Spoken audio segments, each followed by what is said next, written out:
one of the things that's been particularly great for me is to see so many faces which I haven't seen for so many years. Sometimes I think a quarter of a century is one way to say it, but it's great to be back in Cambridge and connect with the mathematics and mathematicians with whom I mathematically grew up. I was asked whether this was part 2 of Tom's talk, which yesterday might have been part 1. I kind of scratched my head. I said it's part 1 primed. So it's, I hope to some extent,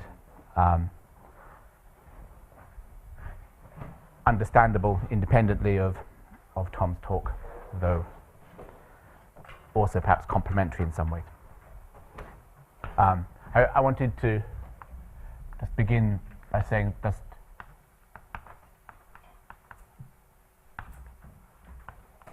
some elementary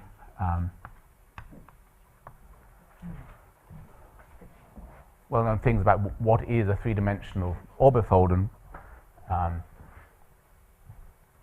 so it's covered by open sets, charts, U, which are finite quotients of a smooth piece. So this might be a 3-ball, and this might be B3 over H, and we want H to act preserving the orientation, so H sits inside SO3, and the sorts of geometrical pictures we have for the 3-ball, if H is the cyclic group of some order M, the quotient is again topologically a 3-ball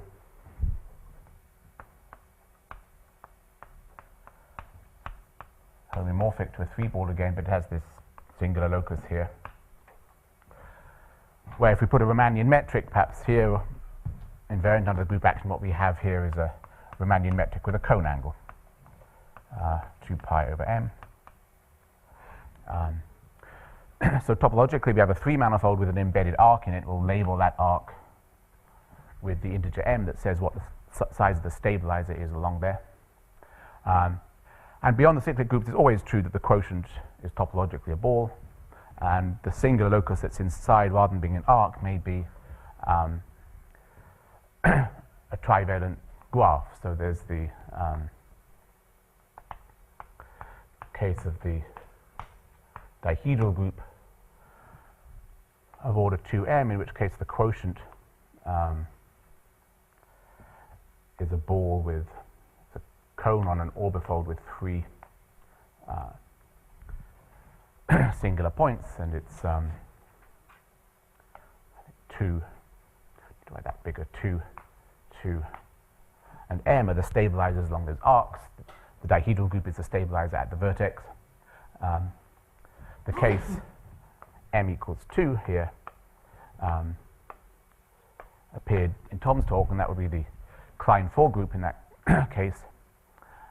But in this talk, at least for a moment, we'll see one of the 3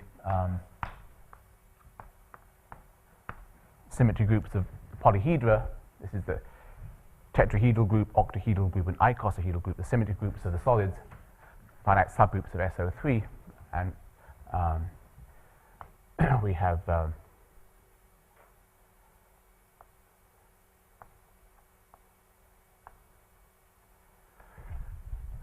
2, 3k.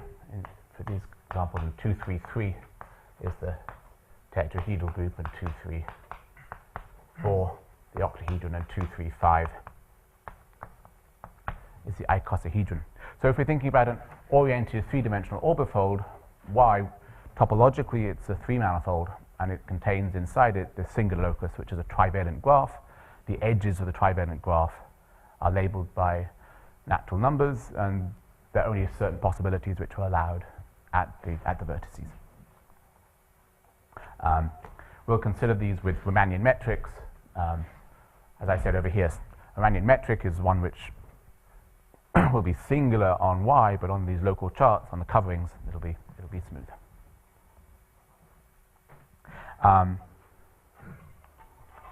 And that's sort of how we do everything on orbifolds.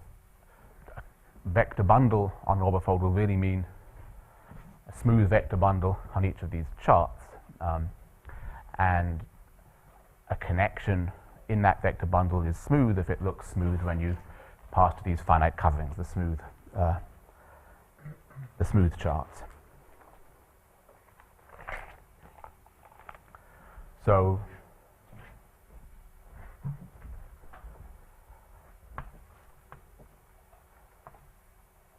when we have this picture, we're going to really want to look at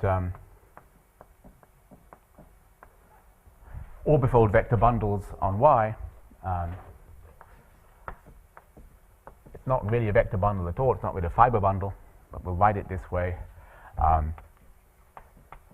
We'll consider real or complex vector bundles, so the structure group will actually ask to be restricted, the special unitary group SUN for our complex bundle, so the trivial determinant there, or oriented real vector bundle, SON, their structure group.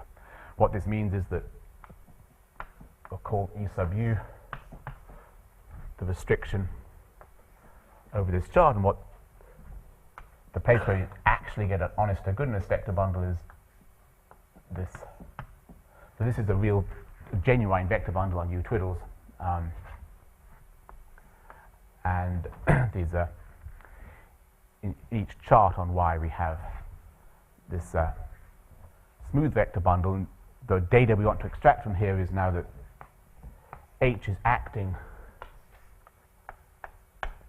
on both, and we want to think about, in particular, the action. If this is the 3-ball, the fiber at the origin, 0, is acted on by the group, by the finite group H, so we get a representation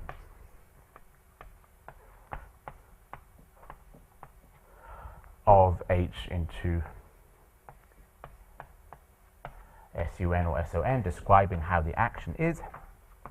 And that's sort of local data about the structure of this orbifold vector bundle that we want to fix. So this is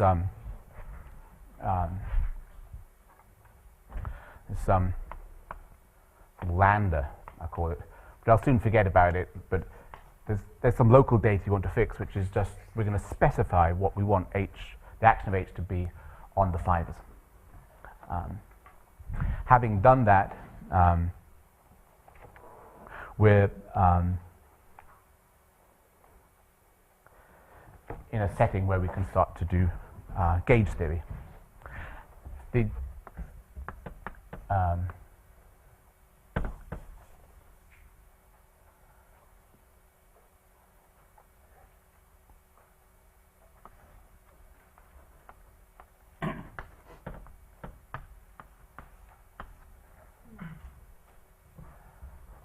I won't include capital E in the notation here, some SUN or SRN bundle. I'll perhaps temporarily include this local data, but now we can look at a representation variety.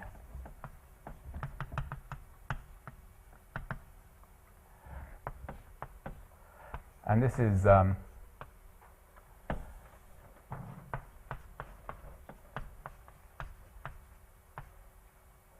flat connections in E up to isomorphism. Flat connections on this, just as we would on study flat connections on a smooth 3-manifold, and this is well, it's homomorphisms from the orbifold fundamental group, pi 1 of Y, into, well, I'll write SUN, let's stick to that case for a while. But homomorphisms which are restricted in these little neighborhoods, that they give the right representation of the orbifold fundamental group at this point, which is lambda.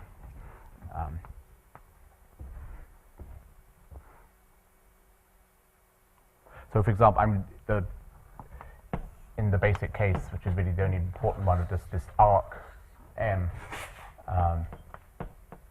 a flat connection will have some monodromy around the loop linking M,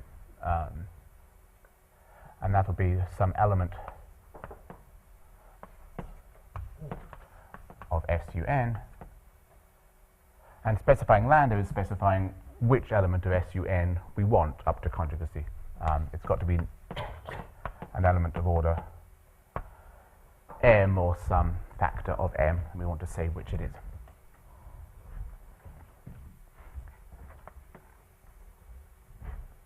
You want to divide by conjugation? Yes, I'm sorry, I forgot to do that. I also wanted to write down, borrowing Tom's notation, thank you, up to conjugacy. So that's the action of SUN on that space of homomorphisms. And I wanted to introduce, won't use it very often, but in Tom's talk you saw the space of... you haven't yet used any notion of stability. No, there's that's not here. This would just be the homomorphisms without divided by conjugation. I wanted to call R0, as Tom did in his talk. The example I wanted to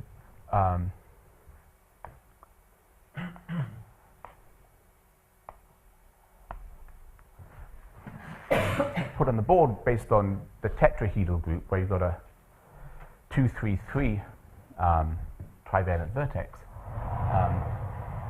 Of course, that's just a little 3-ball there, but we can double it up and get the 3-sphere.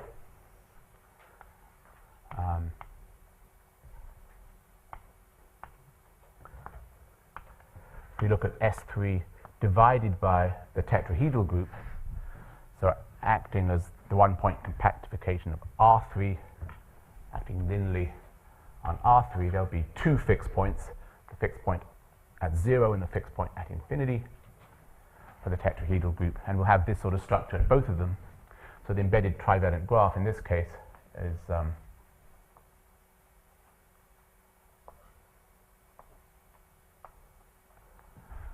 three edges labeled 2, 3, 3. And we can, I want to look at the case of capital N equals 3, the rank of the vector bundle. I want the structure group of the vector bundle then to be SU3, and I want to specify for lambda that, well, there's different ways to say it. I want at the vertex here, at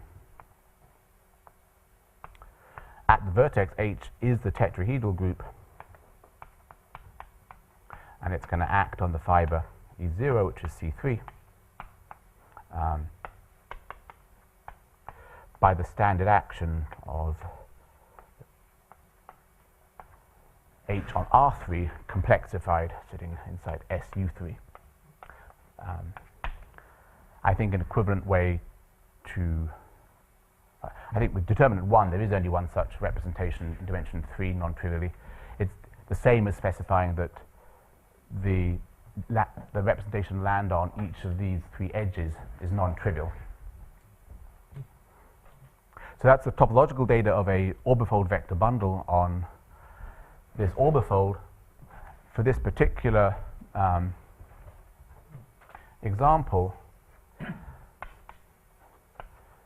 the representation value is really just studying representations of this little group here in SU3. It's nothing more than that. The representation value in this example, S3 over T, with this lambda, which I'll omit from the notation here, it's a single point, just this one flat connection. This is R0? No, this is, well, this is R. Factored out by conjugation. After we factored out by conjugation, it's a single point. When we think about conjugation, which we also want to do here, we also want to note that this point is, it's an irreducible representation. It has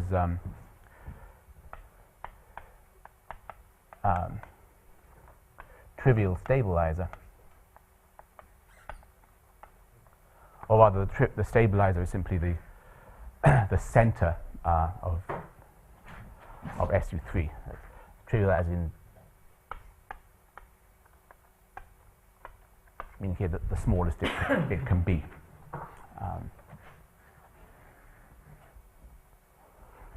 Having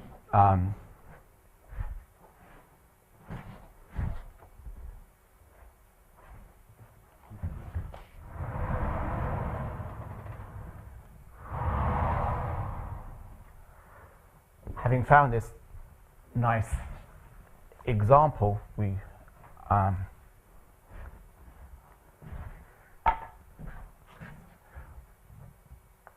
want to do the following construction.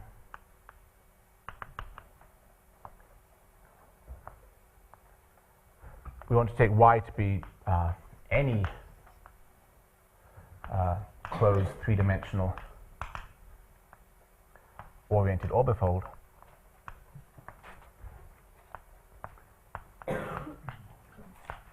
I then want to form the connected sum with this example. Connected sum here just means at some non-singular, some smooth point.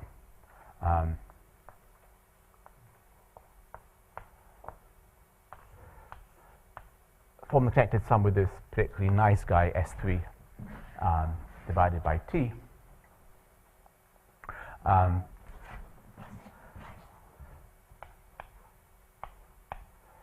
this constructs for us a nice situation where the representation variety, because on this piece everything is irreducible,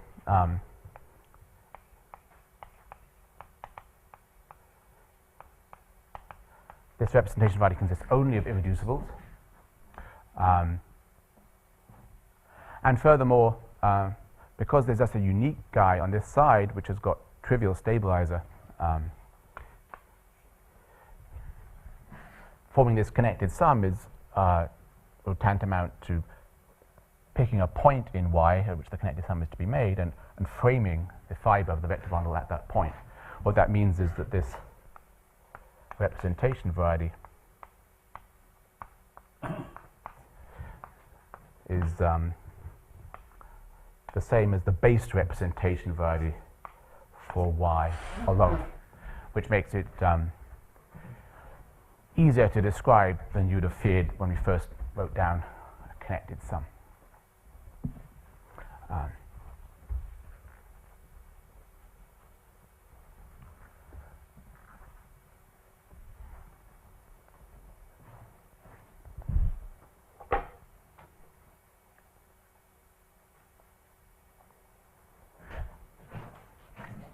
Then, as in Tom's talk, we now want to proceed and do flow homology, which in this situation is a standard sort of package. This representation variety is the set of critical points of a functional, the term Simon's functional. And we'd like to define, well, in Tom's talk, there was an instanton homology called J sharp. I want to write J sharp sub C. I should have perhaps said. I can't read the last bit on the top line above. What was that? Oh, I'm sorry. I'm just sort of starting to scratch tiny little things in the corners of blackboards. This is the representation by the flat connections.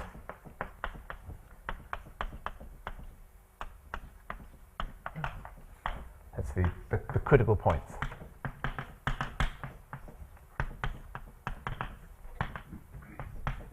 The Chern-Simons functional. As a function on the space of all connections, orbifold connections on this three-dimensional orbifold.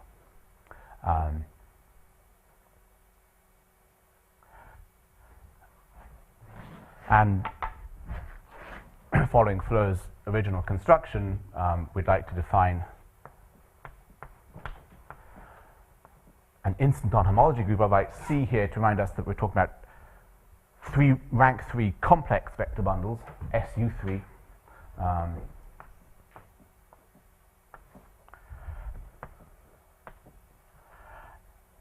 we'd like to try and define this as the Morse homology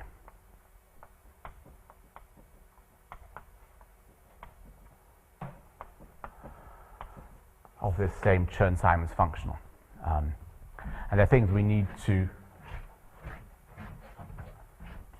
either verify are true or legislate hypotheses to make sure that they have to be true for this construction to work. But we're going to construct a homology group from a complex whose generators, roughly speaking, are these critical points, and whose differential counts the flow lines of the functional.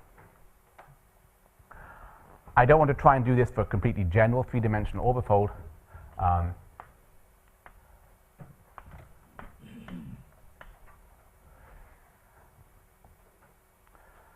I want to consider an orbifold where this part isn't so necessary at all, but I want the underlying, may as well, for my talk, take the underlying topological three-manifold to be S3 with a single locus inside it. So I'm describing my orbifold by its single locus, which, as in Tom's talk, is going to be a trivalent graph.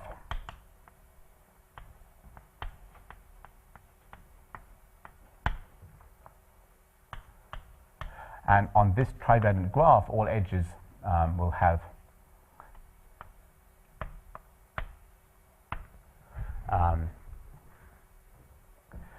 m equals 2. So the picture you've got in your mind is a three-manifold, which might as well be S3, but we're thinking of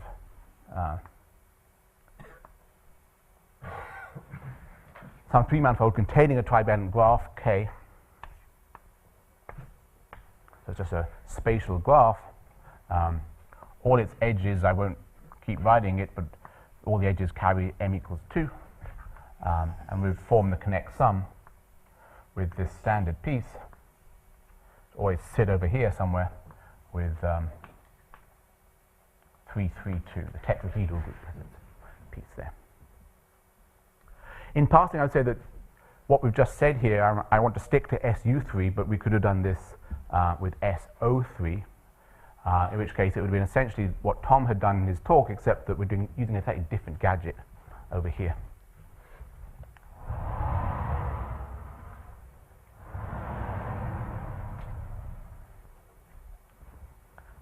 So let me elaborate a tiny bit on this question mark here. What is it one has to check?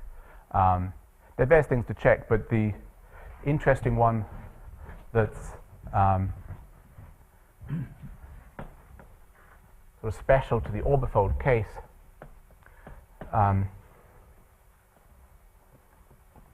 this will be a slightly technical aside, but in Fleur's construction, using the flow lines of the Chern-Simons functional to define a differential D, one has to prove D squared equals 0. A similar thing came up in Tom's talk. So how does one, what is the geometrical basis of the proof that D squared equals 0?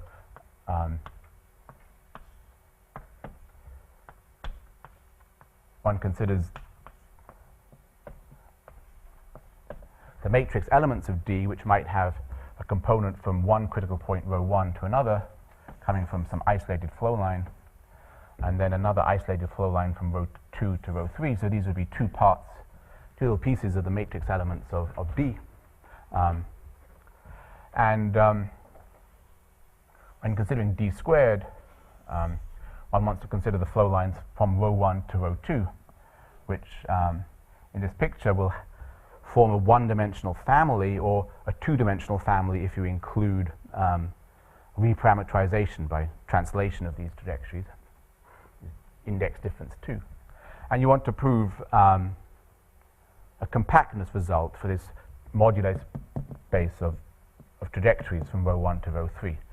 Compactness meaning that the only way it can be non-compact is by limiting to either to a broken trajectory or there's the rather trivial non-compactness from the translations here. But with instantons, there's always the possibility of another sort of non-compactness, which is bubbles, where energy concentrates at a point and bubbles off. And on a smooth manifold, not an orbifold, what bubbles off is always a unit of topologicalness, and the second Chern class of the vector bundle will drop by 1 when that 1 being accounted for by the bubble, or possibly some multiple of 1. In the orbifold case, it could be perhaps a multiple of 1/12 at this point, because this is the quotient of a ball by a group of order 12. There could so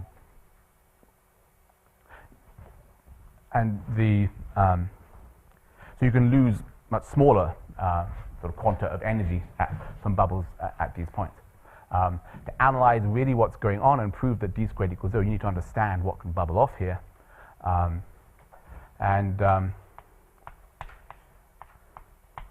You can actually understand instantons on flat force space by the ADHM construction and do a calculation for solutions which are invariant under the tetrahedral group. And you find that in these two-dimensional modulate spaces, it is possible to have bubbles, that these two-dimensional modulate spaces have an additional non-compactness from bubbles. But the bubbles produce an even number of extra ends to the moduli spaces which you'd like to be compact.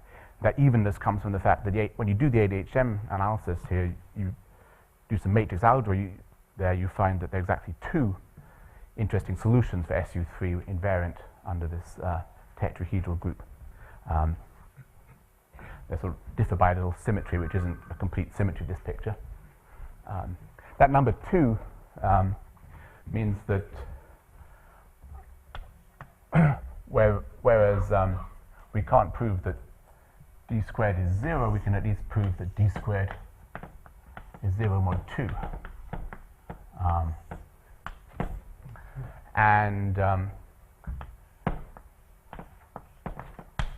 At this point, we take our group, our homology, to be homology with z mod 2 coefficients.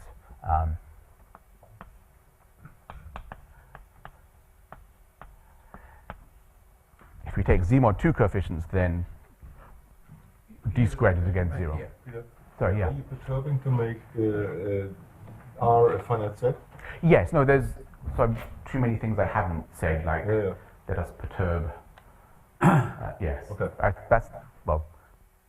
Could you go back just and tell me where that 2 comes from in terms of the representation? You mumble talking about 2 representations. I want to know precisely what that is. So, what you need to use the ADHM construction for is to understand instantons. That I understand. On R4. It's about relative to the tetrahedral group. Yes, so. And there were two different representations which were conjugating something bigger. So there's one representation I want to look at. I'm looking at R4 as R times R3, and have the tetrahedral group act only on the R3 factor, which means that the R factor is a line of fixed points. And then I want to look at the instantons of smallest charge, which are invariant under that group, and I want to perhaps fix there, so that the center of mass that instanton will have to lie by symmetry on this line. But let me fix a point on this line to fix the center of mass and fix the scale to be 1, and then I ask how many instantons of center at the origin and scale 1 are there? And the answer is that there are 2. How did that 2 come from in terms of the representation theory of various groups? It doesn't, I mean, it comes from the number of solutions of some matrix equation, but you can understand why there were 2, perhaps, because there's a symmetry. There's an orientation preserving map of R4 here, which flips both the R and the R3. So there's one solution to start with, but it's not invariant under that extra symmetry. And that's So when the you go two. from R3 to R4, you get one extra dimension. That gives you a flip. Yes, you can And, that, say it that way. and you can preserve the orientation in R3 by changing the orientation, Yeah, changing the orientation in R3 and R, you preserve the orientation in R4. exactly. So you Yeah. change the orientation. So this is bringing in the two orientations of R3.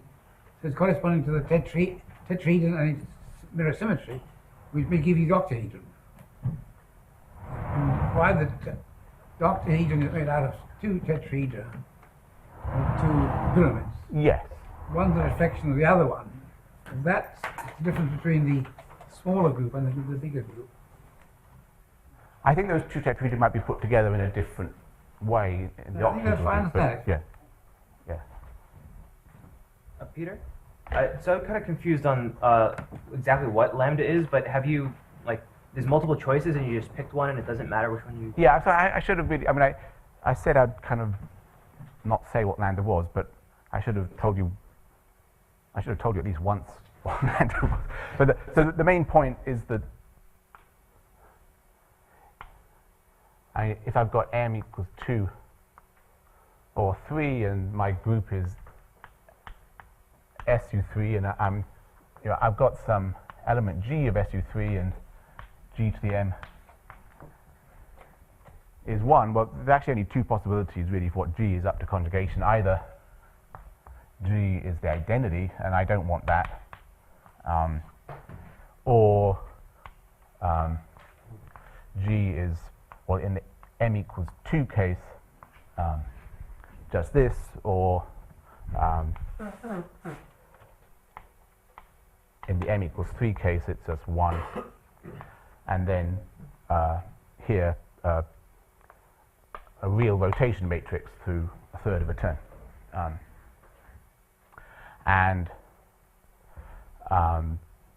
These are the ones I want.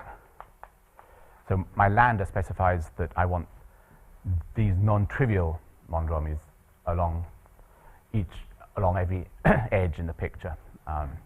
So that's how that's the local data I want to fix. And if it were a larger group SUN, there'd be more possibilities for what G could be. I'd have to make some more difficult choices. But if it's a choice between the trivial element and a non-trivial element, I want to choose the non-trivial element for that. But are you like, at the end of the day, are you considering all of the possible choices and having each representation variety, or are you just picking one? For lambda, I'm always fixing this choice, which So you're fixing one out of possibly many components of the moduli space. yes, and it's yeah, Alright, it's a fine. different Choose whichever you like. and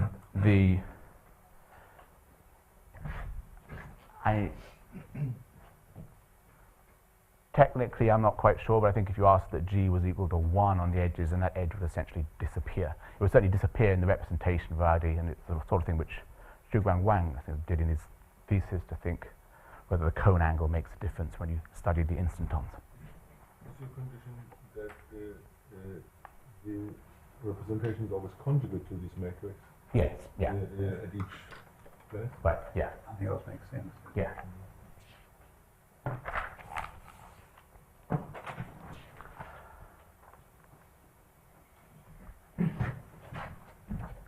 So,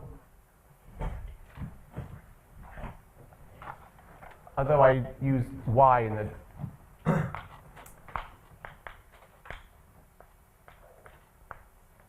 terminology, what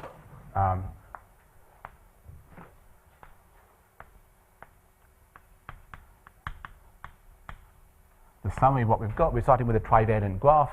In S3, we're going to label all its edges. That graph on the left in that peanut there, all the edges are labeled by 2. We've got the Klein 4 group at the vertices. And what we've constructed is this thing I've called J sharp, or J sharp sub C, to remind us it's the complex vector bundles of K. And it's a finite dimensional F vector space. And it's constructed by doing gauge theory on that connected sum up there with a sort of tetrahedral piece on the other side. On this slide? no grading. Is that what I'm saying? So, yeah, Tom mentioned that if you do this with SO3, which we could have done verbatim up to this point, it's Z mod 1 graded, not graded at all. It is Z mod 2 graded in the SU3 case.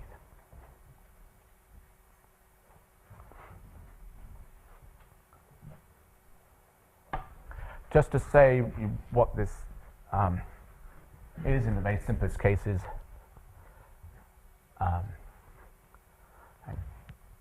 not to repeat too many examples from Tom's talk, that it's legit to take K to be the empty set, in which case this J sharp C is one dimensional, because all that's really left is that tetrahedron piece on the right, and that's got this unique critical point. A complex with one generator, its homology is one dimensional.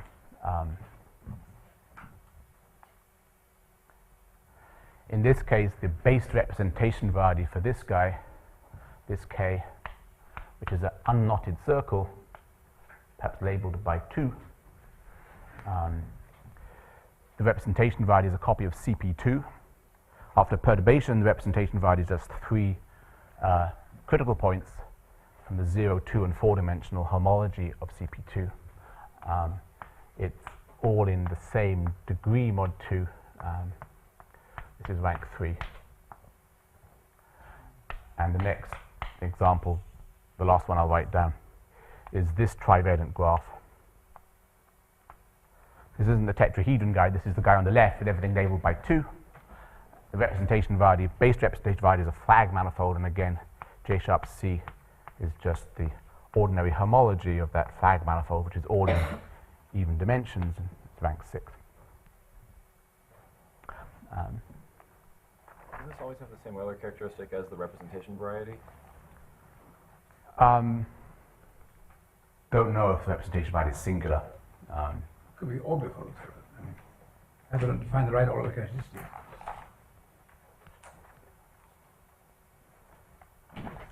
So what do we want to do with this?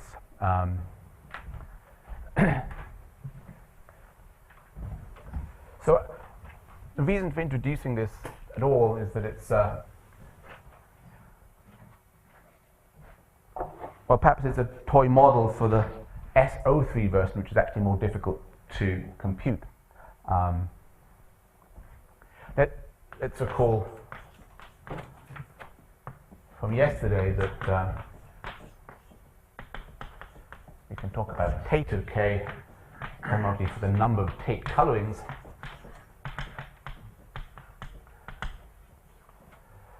A Tate coloring is an edge 3 coloring, a coloring of the edges by 3 colors, with the constraint that same color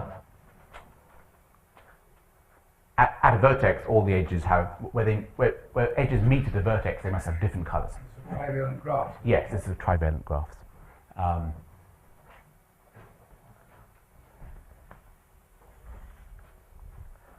So This number is mod 2, or? no, this is so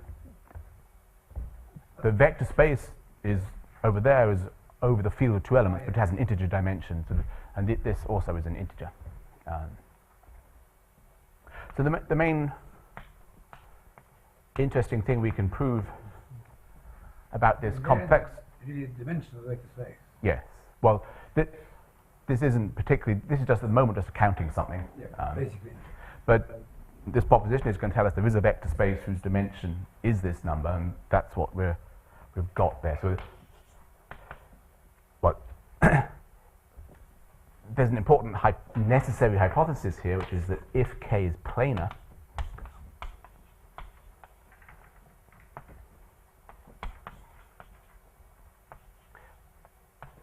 then the dimension of this vector space is equal to the number of Tate colorings of K. Without this planarity hypothesis, there are counterexamples. And this is sort of interesting to us because it's the only time we've actually managed to prove anything with a hypothesis of planarity. Well, this is what physicists would call the genus zero case. They would add, they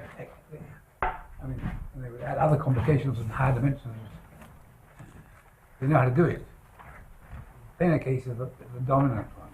Yes, I mean, mathematically we don't really have any reasons, except in this example, but our aim is to justify our belief that the planar case will always give us the most simple thing. Physicists do, when they do examinations, the planar graphs are the dominant term in their functional intervals. And you've got to find a mathematical equivalent to it. So let me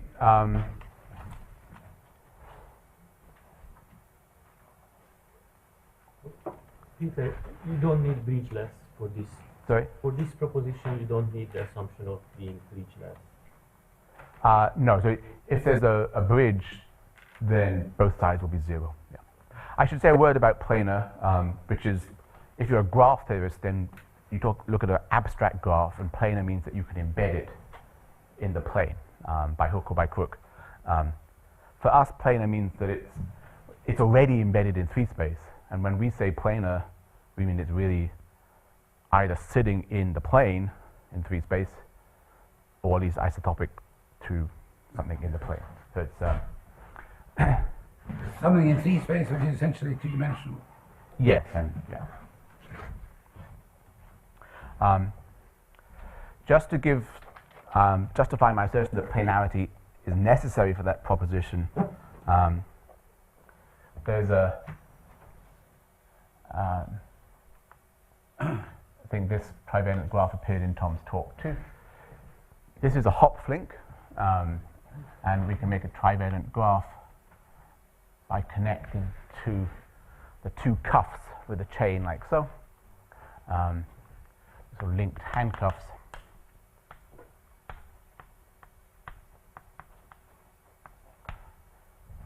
Abstractly, without the embedding in 3 space, this is just this thing. It has a bridge. The number of Tate colorings is 0. Number of Tate colorings, of course, is just independent of the embedding. It's just a combinatorial thing about the graph. But J sharp is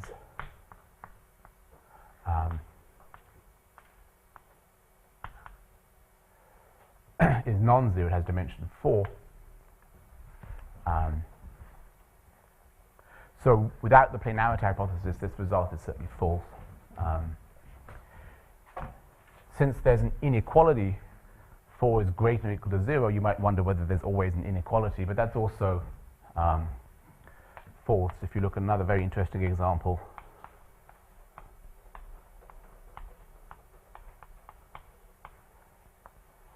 it really helped actually to Google trivalent spatial graphs at some point and just Google images and just see find some actual examples, which, I mean, we're not the first people to look at spatial graphs at all, and so if you do Google images, you'll soon find something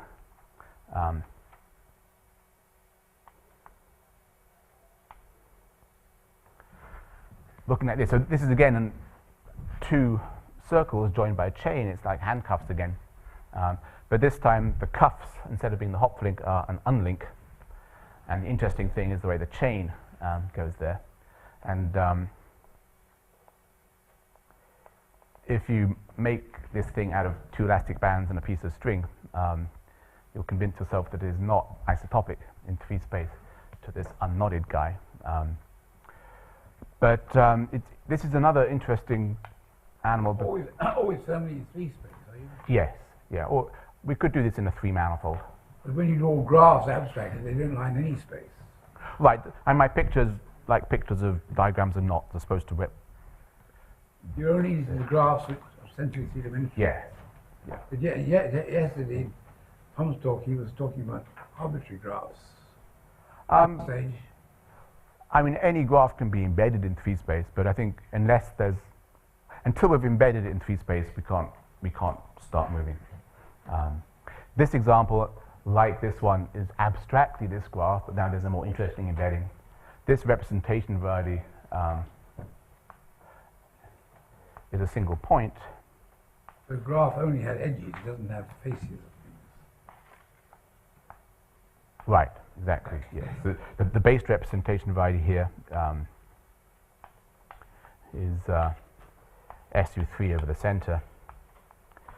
It's conceivable, since the representation variety is non-trivial, that perhaps J sharp is non-zero. But in fact, in this example, J sharp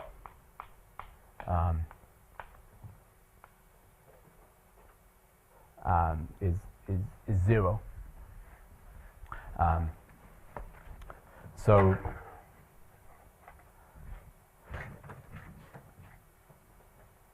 what's interesting about this example is that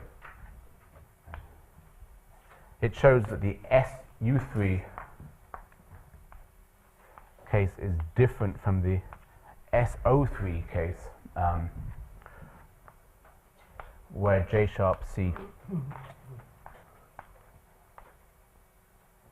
is non-zero for any graph that is what Tom called spatially bridgeless, something certainly satisfied by this spatial graph. So for this spatial graph, the SO3 version of J sharp would be non-zero. The SU3 version The would SO3 be case is zero. more difficult. The SO3 case is more difficult for a reason I'll try and explain. Because then you're worrying about complex conjugation. Clearly, you're going to tell me that you can tell instantons. You know there are instantons, right? I mean, otherwise, how do you prove that? Well, I'm going to explain how to prove that, but I'm rapidly running out of time. So in the other cases, do you somehow know there are no differentials? So in some cases, we know there's no differentials just because it's Z mod 2 graded and all the critical points are in the same grading mod 2. But the question really you're asking is how do we compute this? And I wanted to explain that.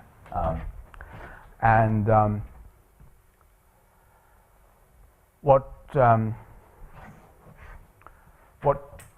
Tom said a little bit about in the SO3 case is that there are interesting operators acting on this group. So here's our trivalent graph, or part of it, K. Here's a point X belonging to some edge.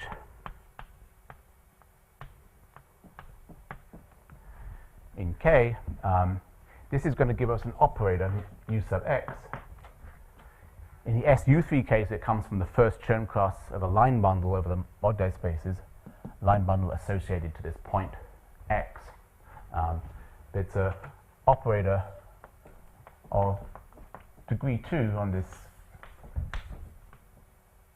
group.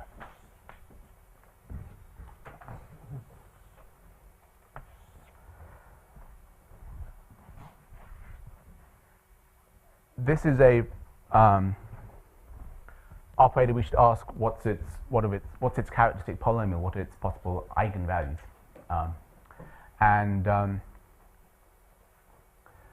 the result that was proved by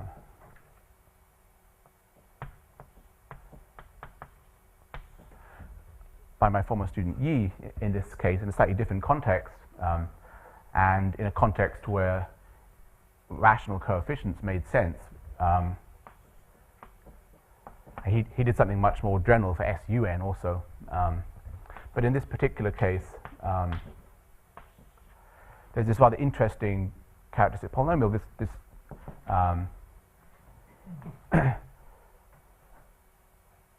This number 3 here is kind of just not perhaps immediately clear where that comes from. If I do this mod 2, factorize it as linear factors,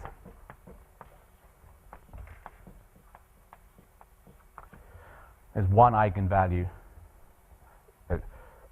One eigenvalue is 0 and repeated eigenvalue of 1 here. So the interesting case would be the unknot, where J sharp is three-dimensional, and in that case, the kernel of U is one-dimensional if we put a dot here to define our operator U, and the kernel of U plus 1 squared is two-dimensional. Now, I've got K with many edges, and it's got lots of operators therefore on it. All those operators commute, and we can therefore decompose the instanton homology group J sharp into simultaneous eigenspaces of all these, or generalized eigenspaces perhaps, of all these operators. And so for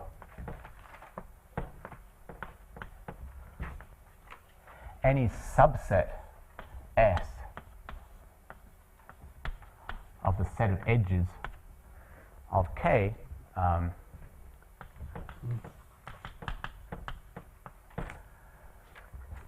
we can define an eigenspace sitting inside this J sharp group,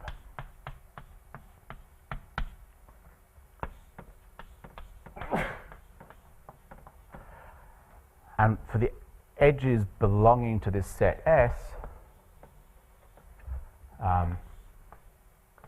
I want to take the kernel of U, so this is for X in the edges belonging to S, and then for the other edges, X not in S, I want to take the other eigenspace, generalized eigenspace, perhaps the kernel of Ux plus 1.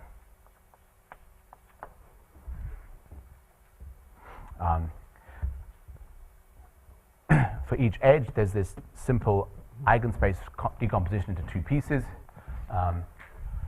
We've just done that multifold, and we've got a generalized eigenspace decomposition now of J sharp C. It's a direct sum over all possible subsets of the edges of this V K S. Now, Subsets, not S. I'm sorry, yes, S contained in set of edges. So,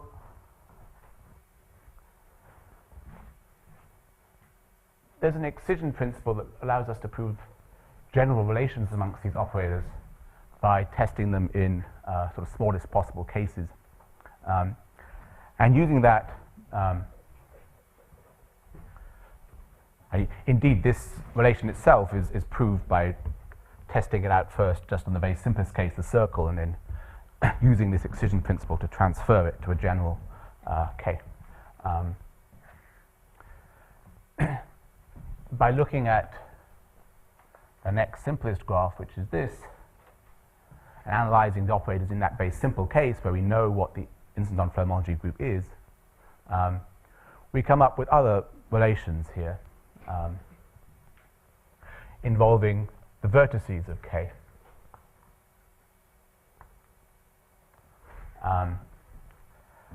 And we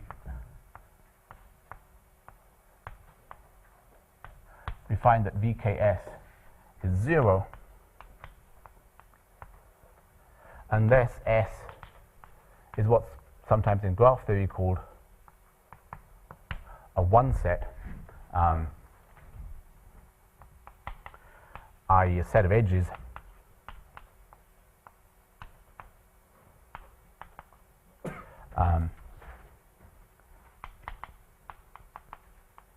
which are incident once at each vertex. So let me draw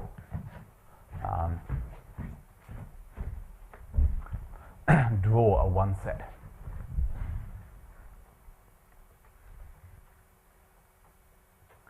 This is a trivalent graph.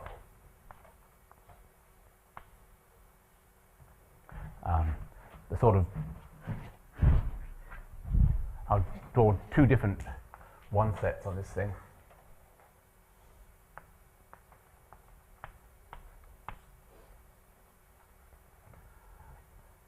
This is an example of the red edges here are a one set. Every vertex has exactly one of these red endpoints incident on it. A different one set would be this one, this edge, and these three edges.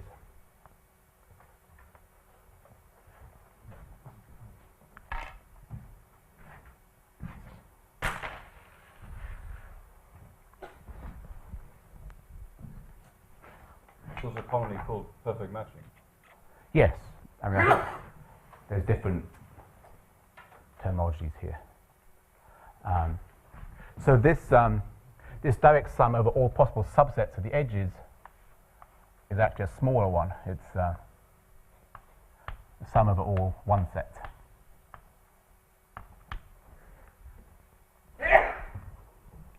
The other thing that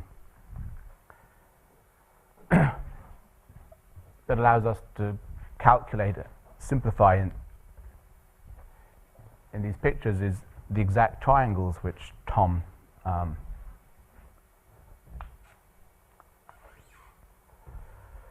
talked about. There's an exact triangle giving a long exact sequence in J sharp of C involving three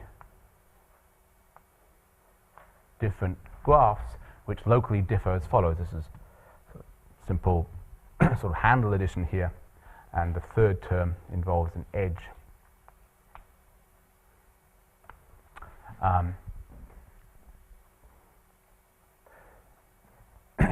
You can look at this exact triangle and decompose it according to the eigenspaces of the operators at the four vertices here. And you'll find that this term vanishes, and you'll find that this is equal to that if both edges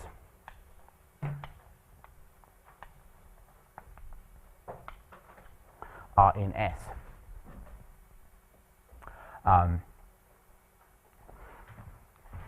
So the exact triangle just becomes S is the set of red edges, the one set.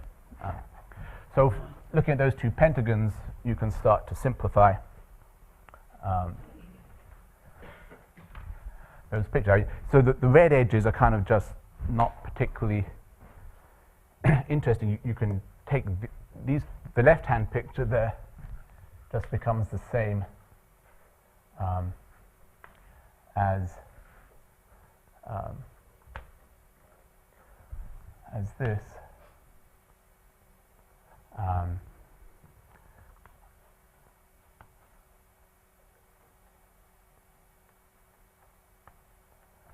That's one left over. The right-hand picture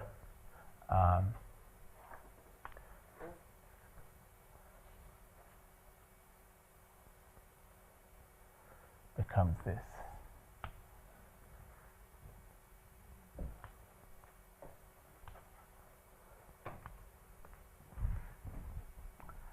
So those two pictures both, I meant to simplify those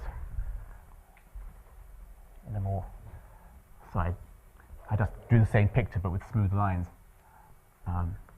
Those two red edges we can simplify like this using that handle addition, and then we have some additional pieces like that. At the end, you just want to prove that GKS has rank 2 for each of these? Yeah. Yeah, so we, for an arbitrary K and S, we can simplify it. These pictures we prove an additional lemma that a little bygone with one edge red, the red edge can be deleted. So this just becomes the same as this picture. This one becomes the same as simply this picture. If the graph is planar to start with, we can simplify using these rules, and we end up with just a bunch of very simple pieces. A bunch of circles which are just disjoint from everything, perhaps like this one, or circles joined by a single edge. And in this particular example, it's easy to compute here that the VKS is 0 if there's an edge here. In this example, VKS has dimension 2. And we can compute VKS. And we can compare what we're doing in quite an elementary way to Tate colorings. For example, this picture, this chosen set of red edges here, this chosen one set, gives us two possible Tate colorings of this graph. We obtain those by picking blue and green as our other colors, labeling this one blue, and just alternating blue and green as we go around the edges which are not red.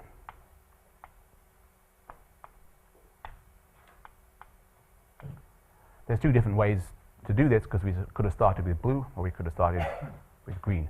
If there'd been more than one component of the white circles, we'd have had, instead of two choices, 2 to the k choices, where k was the number of circles. So that's how Tate colorings work, and exactly the same way that's how this dimension of this thing is working. So that is an outline of how to compute. In the SO3 case, instead of u cubed plus 3u equals 0, you just have u cubed equals 0. There's only one eigenvalue, it's 0, which is also what you'd get here with z mod 3 coefficients. With rational coefficients, there's a variant you can do with rational coefficients by using another little gadget other than the tetrahedron. U cubed plus 3 equals 0 would have 3 over the rationals, or over a field of characteristics 0. This has got distinct roots. And in that case, this picture simplifies even further, and you can prove in that case, that rational case, that in fact the dimension is always equal to number of Tate colorings, whether or not the graph is planar. So sort of increasingly difficult or easy cases according to the extent to which this polynomial has distinct roots. It's very, very much like what happens in sort of the Lie-type deformations of Habanov homology and its cousins. Okay, so let's sorry to run 5 minutes over. That's the end of my talk.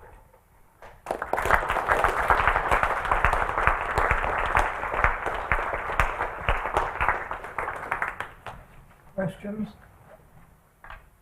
So it seems, I see you're using sort of reduction from some graphs to reducing some graphs to other graphs to prove this statement that the rank is the same as the number of Tate colorings. Now, my vague understanding of the Speak up, please. I can't hear from my front. my vague understanding of the existing proofs of the four-color theorem is that they also sort of reduce some graphs to other graphs. Are these reductions at all related?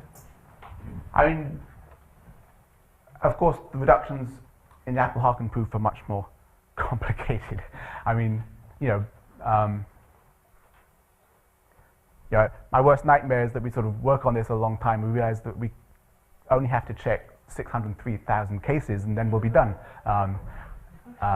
So it could be, yeah. But I intervene, I wasn't meaning to ask questions, but you didn't mention the four-color problem in your talk.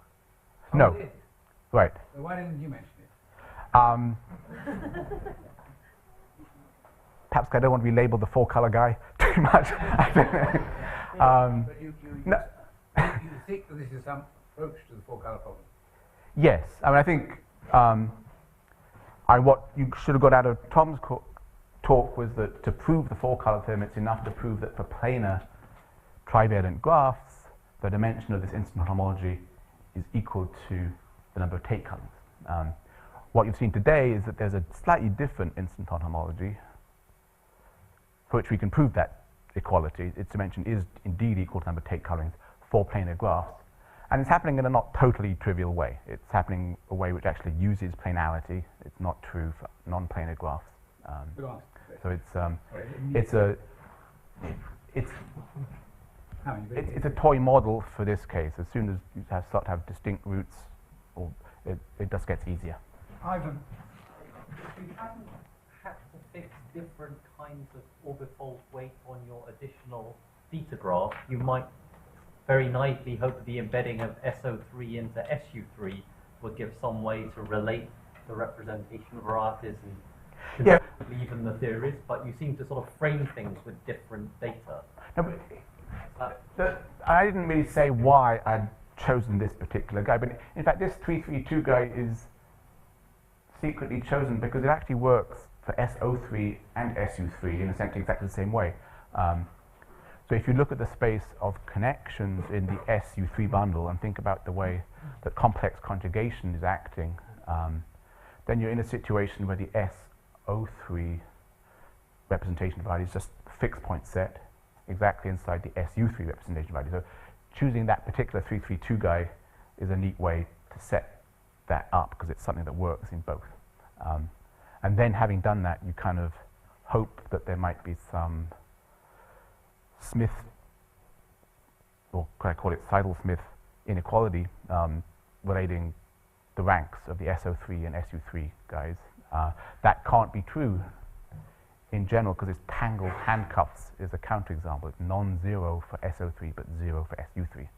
So whatever the obstructions are to the Smith inequality being true in gauge theory, those are rearing their head here. There's a naive Smith setup, but it's not. There must be non-zero obstructions. There's also bubbles and other stuff going on.